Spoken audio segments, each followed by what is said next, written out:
Hey everyone, hello and welcome back to the channel. আশা করি সবাই ভালো আছো, সুস্থ আছো, অ্যাজ ওয়েল এজ জাস্ট ফাটাফাটি আছো। আজকে একটা নতুন দিন, নতুন ব্লগ নিয়ে হাজির হয়েছি। আজকের টপিক আমি দেখি শক্তি চট্টোপাধ্যায়ের লেখা একটা কবিতা, সেটারই একটা সম্পূর্ণ বিশ্লেষণ নিয়ে তোমাদের সামনে হাজির হয়েছি। যেহেতু পরীক্ষা খুব সামনে, তাই এগুলো একটা কুইক সিম্পলিফাইড রূপ তোমাদের সামনে তুলে ধরতে চাইছি, যাতে তোমাদের পরীক্ষাটা দিতে খুব ইজি হয়। কারণ দেখো, হোল সিলেবাস নতুন করে পড়া, পুরোটার A to Z রিভিশন এখন পসিবল না।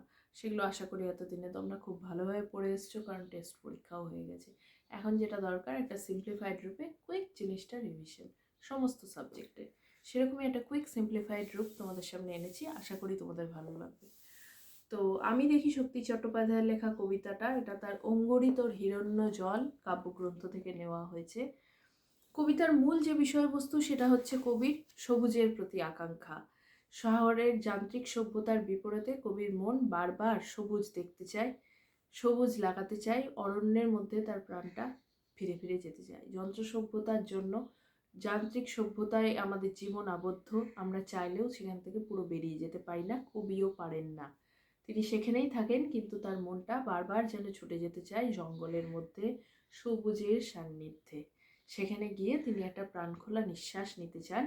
এটাই কবির চেতনায় বারবার এসছে। শুধুমাত্র নিজের নয়, তিনি সমগ্র পৃথিবীর এবং মানব সভ্যতার কল্যাণের জন্য এটা বলেছেন। আরও বেশি গাছ লাগাও, গাছ দেখাও, সবুজকে দেখাও। তিনি নিজের মধ্যে দিয়ে সমগ্র মানব জাতির উদ্দেশ্যেই যেন বলেছেন, শুধু মানুষ না, সমস্ত প্রাণী জীবগুলি যেন বারবার সবুজের সান্নিধ্যে যেতে চায়। সবুজের জন্য সবার প্রাণের যে আকুতি, সেটা তার মধ্যে দিয়েই কবি এই কবিতায় ব্যক্ত করেছেন। তো চলো দেখা যাক।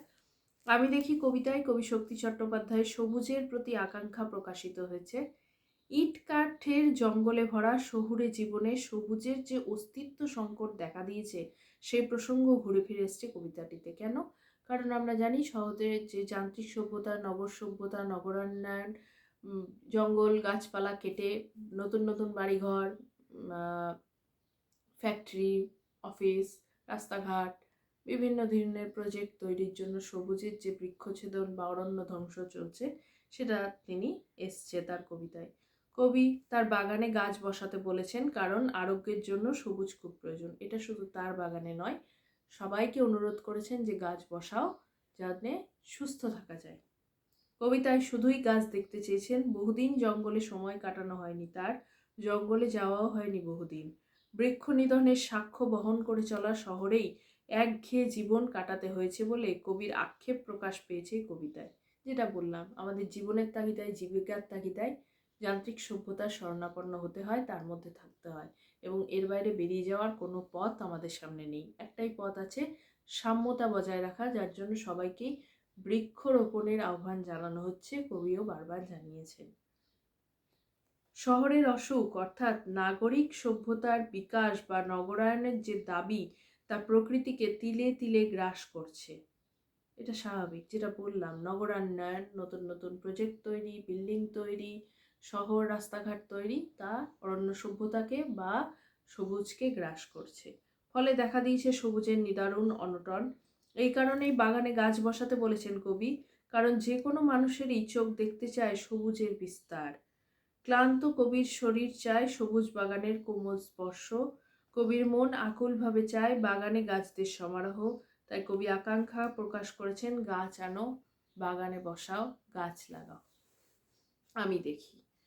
তো এটাই শহুরে সভ্যতার বিপরীতে একটা অরণ্য জীবন, যে মানুষের জীবনে কতটা দরকার, বৃক্ষের সান্নিধ্য, সে মানুষ বলো, পশু পাখি বলো, সবারই।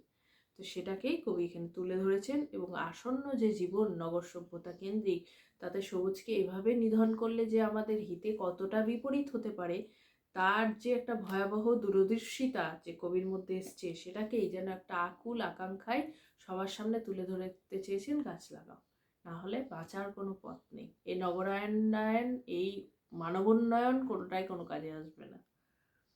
তো সেটাই মূল বিষয়। এছাড়াও যদি কবিতাটা লাইন বাই লাইন পড়ে তোমরা মানে বুঝতে চাও, সেই ভিডিও চ্যানেলে অলরেডি আপলোডেড আছে, প্লিজ ভিডিও সেকশনে গিয়ে দেখো। এবং সব থেকে যেটা এখন তোমাদের কাছে ইম্পর্টেন্ট প্রশ্নোত্তর, সমস্ত মানে এই টপিকটা থেকে, আমি দেখি কবিতা থেকে যত প্রশ্নোত্তর হওয়া সম্ভব সমস্তটাই ব্লগ আকারে ধরে ধরে লেখানো আছে। আই রিপিট, ব্লগ আকারে, কোনো পিডিএফ না, কিছু না। তো ভিডিও সেকশনে গেলে তোমরা দেখবে পার্ট 1 পার্ট 2 আমি দেখি কবিতার থাম্বনেলেই মেনশন আছে, ওভাবেই দেখো। কারণ প্রথমে হয়তো বোঝানো আছে, তারপর ওয়ার্ড মিনিং, তারপর প্রশ্নোত্তর, তো ওভাবে দেখলে পুরো জিনিসটা বুঝতে পারবে। এটা একটা কুইক রিভিশনের মতো ছিল, যেটা তোমাদের খুব কাজে লাগবে আশা করি। আর শুধুমাত্র আমি দেখি না, এরকম সমস্ত টপিকই বুঝিয়ে কোয়েশ্চেন অ্যান্সার করা আছে। তো সেগুলো যদি তোমাদের দরকার হয় প্লিজ ভিডিও সেকশনে গিয়ে দেখতে পারো।